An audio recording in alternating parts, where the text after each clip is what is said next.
Putain, Wilder, qu'est-ce que t'as foutu? Putain, Wilder, qu'est-ce que t'as foutu?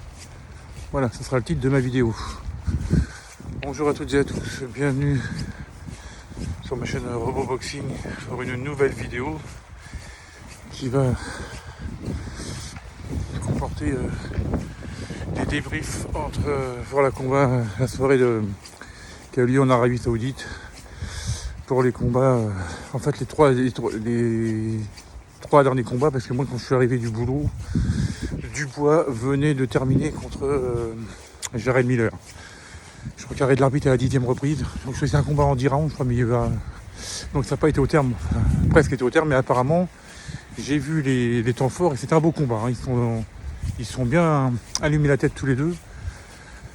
Et c'était cool. Surtout qu'après il y a eu un super respect de Jarrell Miller envers Dubois et tout. C'était cool, ça s'est bien terminé parce que bon, c'est vrai qu'à la PED ça va être un peu tendu. Enfin, Jarrell Miller il est connu pour ça. Hein. Donc je vais pas en dire plus puisque j'ai pas vu le combat, j'ai vu juste les temps forts et tout.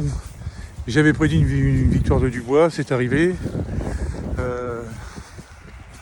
Bon, en fait, mes prédictions sur les 4 combats de tête d'affiche de la soirée, j'ai eu 3 sur 4.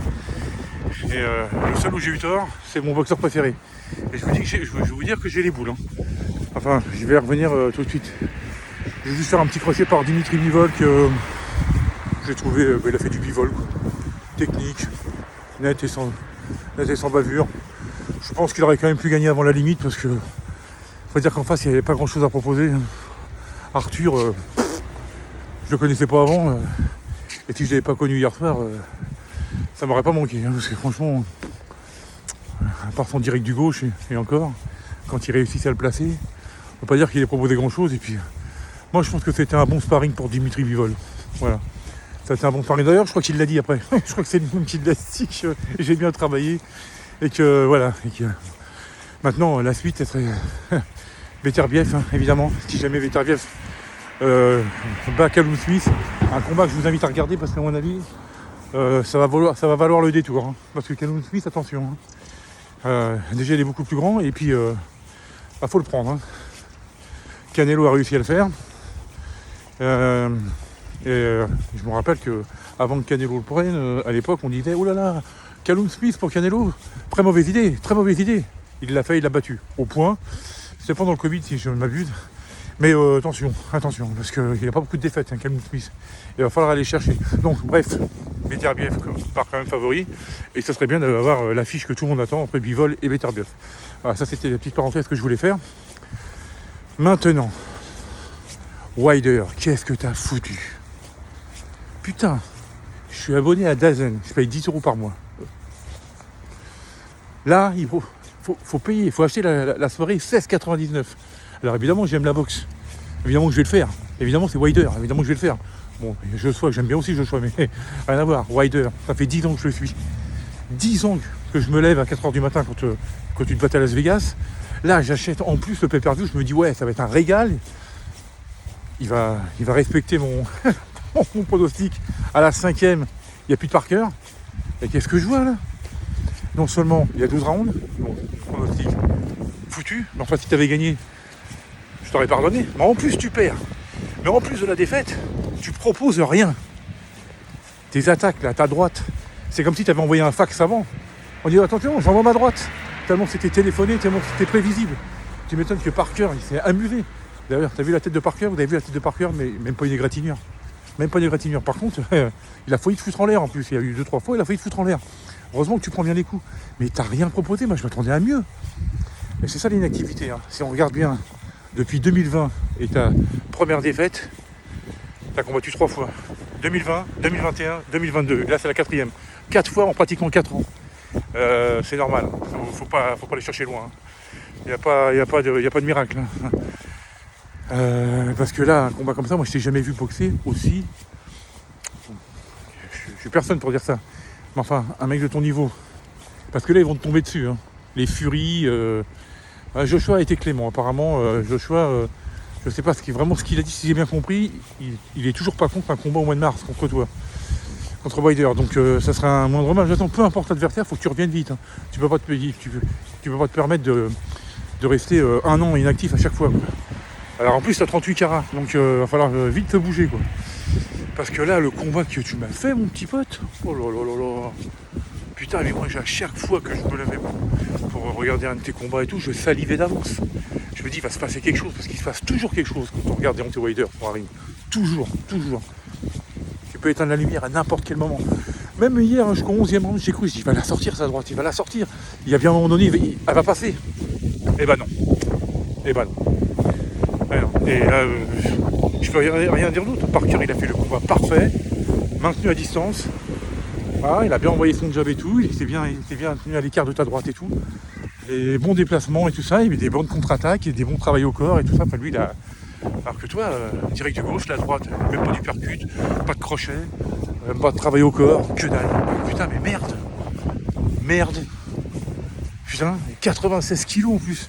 Putain, à la limite d'un lourd léger. Mais attends, on ne demandait pas de faire 110 kilos, mais quand même, enfin, je sais pas. Puis sur tes cannes, moi, je te trouvais frileux sur tes cannes. Hein. Je me dis, putain, mais la vache, ces jambes, je sais pas, elles vont pas tenir, elles vont se briser à un moment donné. Putain, je suis déçu. C'est ça que le titre de la vidéo, c'est putain Wilder, qu'est-ce que t'as foutu? Parce que là, mais qu'est-ce que t'as foutu? Bah justement, t'as rien foutu. Et là, je suis déçu. Alors, bon, comme il y a tes initiales sur mon crâne, hein, et c'est à vie, donc je serai à vie derrière toi. Toujours. Donc, t'as intérêt à te rattraper la prochaine fois. Hein, et la prochaine fois, si c'est contre Joshua, eh ben tiens, la passe décisive pour Joshua, là. Bon, Joshua, bravo. J'aime bien Joshua, j'aime beaucoup Joshua. Ah, rien à voir à côté de Wilder. Wilder, c'est... Voilà. J'aime bien Joshua, mais il n'aura jamais mis ses initiales sur mon crâne. Mais là, c'est pas pour te retirer le mérite de ta victoire, mais il y avait personne en face. Ou Aline. J'arrive le combat sans saveur. Hein. Mais toi, t'as bien boxé, t'as fait le taf. Là, il y avait direct du gauche, crochet, machin, t'as fait des bons enchaînements. Il était bien marqué à la fin du ring. D'ailleurs, je me demande si tu l'as pas pété le nez à un moment donné, mais enfin bon, il était bien marqué. Heureusement que dans son coin, ils vont arrêter le combat à la fin de la 5e. Mais il n'y avait personne en face. Hein. C'est plus le Wallin. Je sais pas, le Wallin, il devait être sur un nuage quand il a affronté Fury et qu'il est tenu 12 rounds. Je suis pas trop fan de ce boxeur, moi, bon, mais bon, bah ouais, t'as passé l'étape, ouais, voilà, bah, t'as le droit de rêver au trône, hein, puisque à mon avis, où tu fais une demi-finale contre Parker, ça serait logique, puisque c'est lui qui a battu Wilder. Où tu fais quand même le combat contre Wilder, et puis le vainqueur des deux rencontrera Usyk ou Fury. Je sais pas comment que ça va se passer, je sais pas comment les choses vont se faire. On va d'abord voir en février ce que ça donne, quel va être le champion unifié des poids lourds. Et puis après, on verra. Normalement, ça serait à Parker d'avoir sa revanche contre Joshua, puisqu'ils sont déjà affrontés il y a en 2019, je crois, je sais plus la date. Mais oui, et puis Joshua l'avait emporté au point. Alors où là il y a la revanche, ce qui serait logique, puisque c'était on avait dit les deux vainqueurs qu'on rencontrerait. Ou alors il y a quand même un Wilder Joshua, mais ce serait peut-être pour plus tard. Peut-être qu'il faudrait que Wilder affronte un autre boxeur et gagne pour mériter parce qu'il n'est même plus dans le top 15 à cause de son inactivité. Mais ça, c'est vu, il était rouillé, mais grave. Enfin bon. Voilà ce que j'avais à dire. Bravo à Joshua, bravo à Bivol, bravo à Dubois pour s'être remis. Pareil, lui, faut pas l'oublier, hein, Dubois. Il s'est remis sur la route. On va voir ce que l'année 2024 va nous proposer. Bon.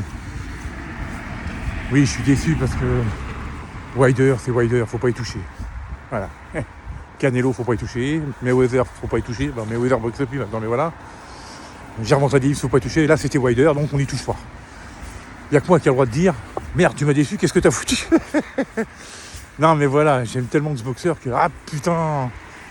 Bon, mais tout le mérite à toutes mes félicitations à Parker. Voilà, c'est mérité. Et ça me fait pas chier de le dire, parce que là, c'est mérité. Hein. Voilà. Bon, vous avez un boxeur qui ne propose rien en face, forcément, ça rend la tâche plus facile.